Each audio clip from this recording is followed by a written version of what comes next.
Morning all, another sunny day. I'm making a habit of this, going on corn cart. Old Guy the tart's getting his bloody haircut, so he's texting me, oh, can you go and start corn cart, I'll take over, I can't get there. So Super Sub Sam's on it. Anyway, off to find the old combine, bigger one today. This is the one all behind on the daily, CR 9.90 with a 41 foot Macdon. Here is the beast, T7235. So going back to what I was saying yesterday about boost, that says 235 on the bonnet, and every other brand that would be 235 horsepower. On this brand it's 180 and then it will boost to 235. Quick check round, make sure the tyres are all right. That's all good. Check the oil the other side on the back end of the tractor, because I think guys been having problems trying to tip full loads, but I think it's just the weight of the grain. Oil's good. Check the engine oil, because I expect guys not checked it in a very long time. All good. Right, start her up and bugger off. Apparently these must come in the Young Farmer starter pack. Everyone has got to have a vape. So here's the New Holland CR 9.90 with a 41 foot Macdon on the front. He's a flexible header, so effectively it's in three sections but two reels, and it flexes in the middle and on the outside sections. You can cut as low as possible to the floor and you leave like a couple of inches of stubble rather than 6 or 7 inches. So there was plenty of dust around yesterday, and it was a really hot day, around 31, 32 degrees, and there was a massive field fire near us, and it was in a 250 acre field. I think they lost around 170 acres of it in standing crop. The combine where all the headers run so low, caught a flint, little spark, and because we've had no rain for about 2 months now, everything just went up. They managed to get the combine and the header out of the field, and no machinery was harmed, no animals were harmed. But I'll show you a picture, a drone photograph of the severity of the situation. I think there was 9 or 10 fire crews out there. There was a couple of water bowsers, farmers rushed to aid with sprayers for water bowsers, cultivators, the lot. So it was a real team effort to put it out, but it was a very scary situation, and sort of made everyone think who was cutting at the time, should we all stop, blow all our kit down and then wait until the fire crews are finished, because if we have a fire, all the help isn't really going to be there. So a lot of people blew their stuff down, and a lot of people I think have decided to put water bowsers in the field.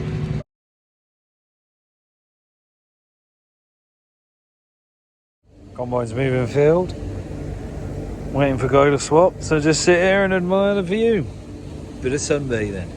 Right, so I've finished corn cart, Guy's taken over. Now I'm going raking, so I go on to my pre-selects, click rake, next, load, cancel that, activate custom, and then all my controls should be on here, on this joystick, up, down, in and out, etc. With the control buttons.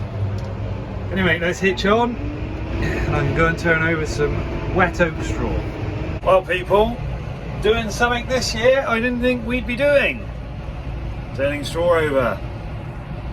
This oat straw is only really wet on the headlands, but I'm just turning the entire headland over, one because I'm here, and if there's any green in it, we'll do, but it's really patchy. Like here, you see, someone's driven over, so it's sopping wet, whereas there, absolutely fine.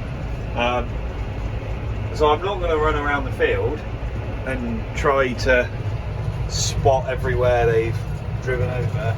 I'm just going to do the headland where everyone's driven in and out of, and then that'll do. Leave it for a day or two to dry, and the job's a good one. I mean, most of the field would bail now, but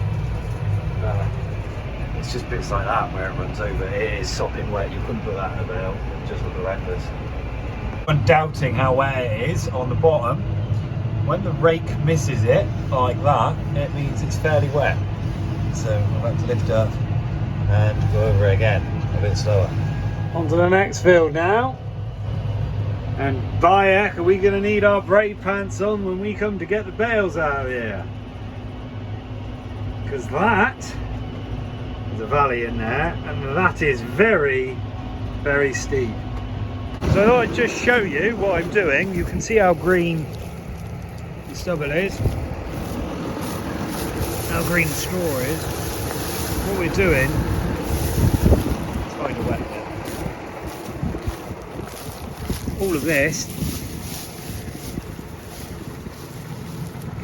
you can just about see all these darker bits, that's where it's wet. This is sopping wet to touch. And all of that is lead at the bottom of the road. So the really wet stuff where it's been driven over, even though I've sped the rotors up as fast as I dare and gone as slow as I can, we still leave bits behind. And this, that's like silage. You can just about see it glistening with the moisture. So we're rolling it over, the top's dry, it's just rolling the underneath up to go on the top. You can see, well, you can see the two colours. That's nice and golden on top, bone dry. That's sort of darkish yellowy golden colour, which means that's wet. So that's on the top now. The wind should blow through it and hopefully dry it out, and then we'll probably get here. This will take 3 or 4 days to dry out. So I'm about to go and collect a few new arrivals, but first I've got to empty out the back of my truck, which is a right state, because they're going to go in there. I've got to clear all this out, brush it up a bit, put some straw in, and then we'll go and get our new arrivals. My theory being, if it's good enough for dogs for 5 minutes, it's good enough for these. So one complete wheelie bin full later, truck's empty, ready for some straw. So here we have it. Pig taxi. Right lads, now I've got to try and get them out of here into this stable, nicely bedded up, without them bloody escaping. This isn't going to be easy. That's them uploaded. Time to get them some food and some water. So that's it, pigs are fed. I need to look up how much I actually got to feed them, so I gave them a bit tonight. They all seem fairly content. And then me and Eli are going to make a pen up later in the week, or when we get some rain next week, and we're going to make an outside pen up. So they should have a field of about 1.5 acres to roam free in. It's a 2-year grass lay, and this is its 3rd year, so it needs to come out, and why not use pigs to cultivate? Anyway, that's it for new acquisitions today and little adventures out. If you enjoyed it, like, subscribe, share. I think we're up to 497, 498 subscribers, so we've gained like 30 overnight. It's brilliant. So if we can keep trying to boost that up to 1,000, happy days.